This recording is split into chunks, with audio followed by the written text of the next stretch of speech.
There are three types of genome sequencing, the first being chain termination or Sanger sequencing, the second is whole genome sequencing, and the third is next generation sequencing.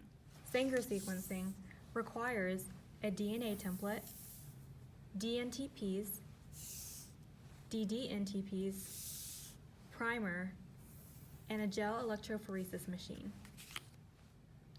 A DNA template is mixed in 4 reactions, each with a different ddNTP molecule. The ddNTPs will terminate extension, leading to many fragments of various lengths. These 4 reactions of fragments are loaded into a gel electrophoresis machine. In the machine, the smallest fragments will migrate the furthest in the presence of an electric current.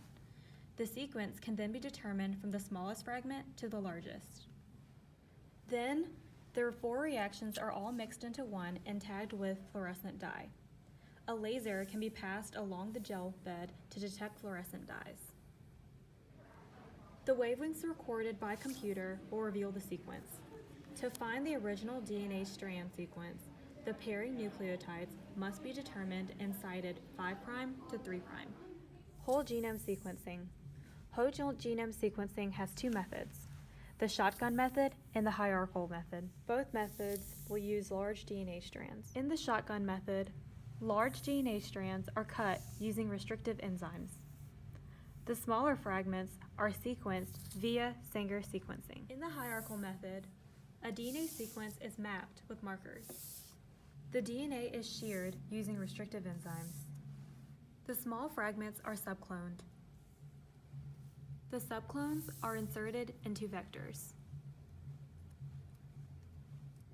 The clones are sequenced and ordered to produce the DNA contig, a decoded version of the original DNA. Next generation genome sequencing also has 2 methods, iron torrent method and the pyrosequencing method. The iron torrent method of sequencing is based on the flow of dNTPs. As a DNA molecule builds on correct dNTPs, hydrogen ions are released and cause a change in pH. A sensor converts the change into a voltage. The voltages relate the release of hydrogen ions to the binding of the correct dNTP to produce a voltage chart.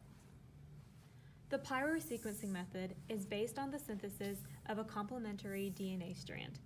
Pyrophosphates are released as dNTPs bind. Pyrophosphates and sulfurylase allow adenosine phosphorylsulfate to be converted to ATP.